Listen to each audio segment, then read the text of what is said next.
Olá, sejam bem-vindos a mais um React. Hoje praticamente é uma continuação do último tema que nós conversamos sobre o chifre pequeno e a questão do anticristo. Porém, naquele último React, eu dei ênfase apenas em conhecer o chifre pequeno. E hoje vou trazer para vocês mais especificamente a questão do anticristo. Como podemos fazer uma correlação com o chifre pequeno? Estamos aqui gravando com as imagens da Inglaterra para poder diferenciar um pouco o cenário da gravação. Trouxe aqui também um short de um pastor, pelo qual trouxe algum conteúdo relevante e eu quero agregar e somar as minhas considerações em cima da fala dele, tá bom? Então vamos lá, vamos ver o que ele tem a dizer.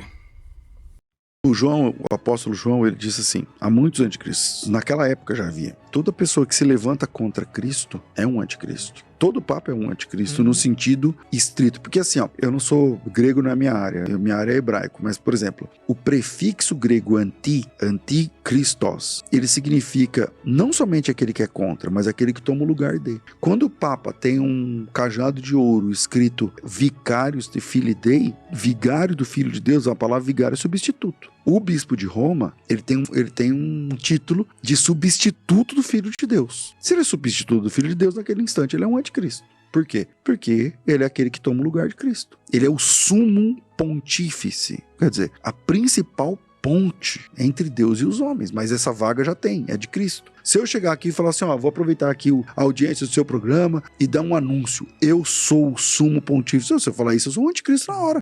Muito bem, então vamos lá. Bom, já foi dada uma certa resposta, né?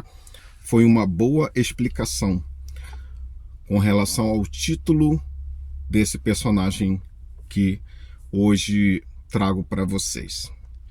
Mas antes de mais nada, antes de começar a explicar, eu preciso que vocês entendam algo muito importante e relevante aqui. Se a gente não entender isso, não vamos entender nunca a questão sobre o chifre pequeno. Existe uma diferença entre o império e o imperador. Existe uma diferença entre o governo e o governante, certo? Se a gente não entender essa questão, nós não entenderemos nem a questão do chifre pequeno, nem a questão do anticristo. Porque são duas coisas diferentes. Vocês vão entender por quê. Veja bem. O chifre pequeno, ele nasce na transição de uma Roma que estava em declínio, em ruínas, que era a Roma Império, minada pelas 10 tribos bárbaras, ok?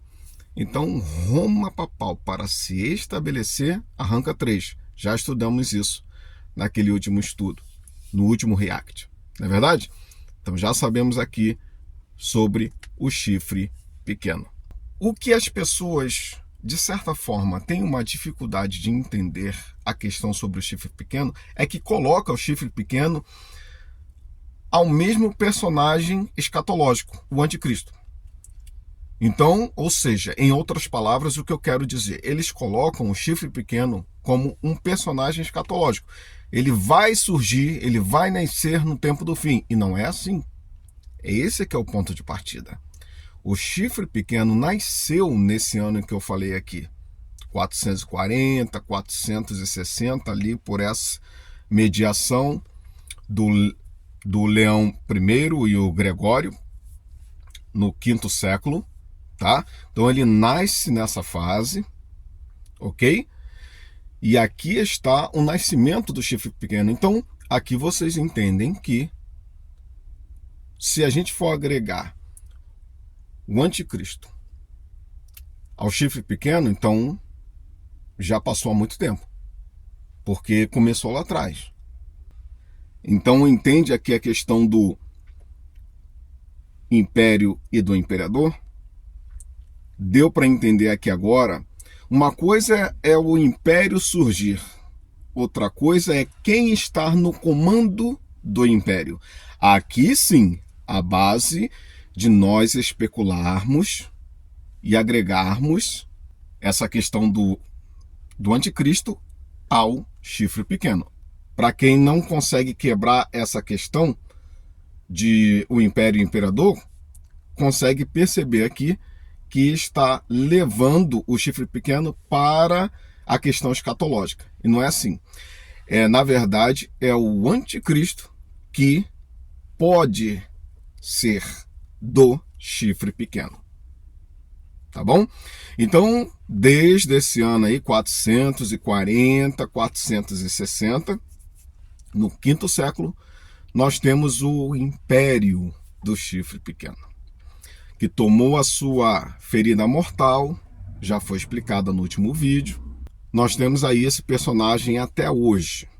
Agora vocês conseguiram entender tanto a questão do chifre pequeno, tanto a questão do anticristo, quanto a questão no que diz respeito a essa fala que eu trouxe para vocês aqui do pastor, dando essa referência. O que as escrituras diz? Uma vez que o anticristo, apesar de não ser mencionado em Apocalipse, em capítulo 13 de Apocalipse, dá uma referência muito interessante.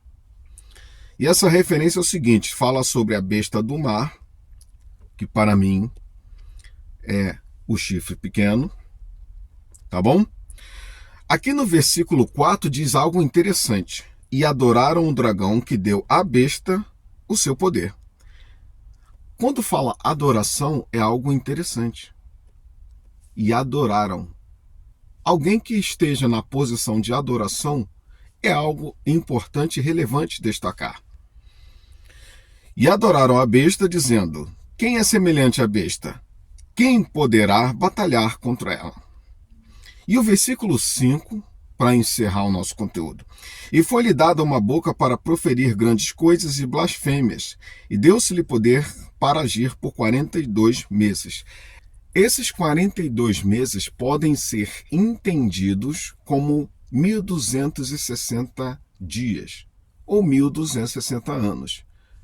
Depende da ótica da interpretação profética. Fazem parte de duas profecias. Uma que aconteceu dentro de um período medieval e outra que acontecerá no tempo do fim. Contudo, eu quero terminar o estudo de hoje com essa citação aqui. Mas não poderia ser o anticristo lá da besta da terra? Eu vou deixar com que a Bíblia responda isso. E a Bíblia vai responder da seguinte forma, no versículo 12 do Apocalipse 13. E exerce todo o poder da primeira besta na sua presença e faz que a terra e os que habitam adorem a primeira besta, cuja chaga mortal fora curada. Então, eis aqui o norte e eis aqui a resposta. Embora o último versículo desse capítulo diz que calcule o número da besta porque é o número de homem, embora também traz elementos humanos aqui na besta da terra, esse versículo aqui é a resposta. Tira as dúvidas com relação da onde é que vem o anticristo. Acredito eu que é da besta do mar. Por que da besta do mar? Porque quem deu o seu trono, grande poderio e autoridade foi o dragão. E também é mencionado que adoraram quem? O dragão. As pessoas adoram o dragão porque quem deu o poder à besta do mar foi o dragão. Então tudo gira em torno de adoração. Mas isso nós não podemos dar muita ênfase no presente momento, enquanto nós não presenciarmos na nossa geração tudo isso acontecer. Devemos ter calma e esperar os acontecimentos. Para isso, te peço que você se inscreva no canal. À minha direita aqui está aqui a inscrição do canal. À esquerda vocês vão ver a playlist para vocês entenderem outros assuntos aqui. Estamos sempre de sábado em sábado trazendo vídeos novos aqui para o canal. Seja sempre bem-vindo, que Deus te abençoe e até o próximo React ou Profecia, se Deus quiser. Tchau, tchau. Ajude o nosso canal deixando o seu like e o seu comentário. Obrigado.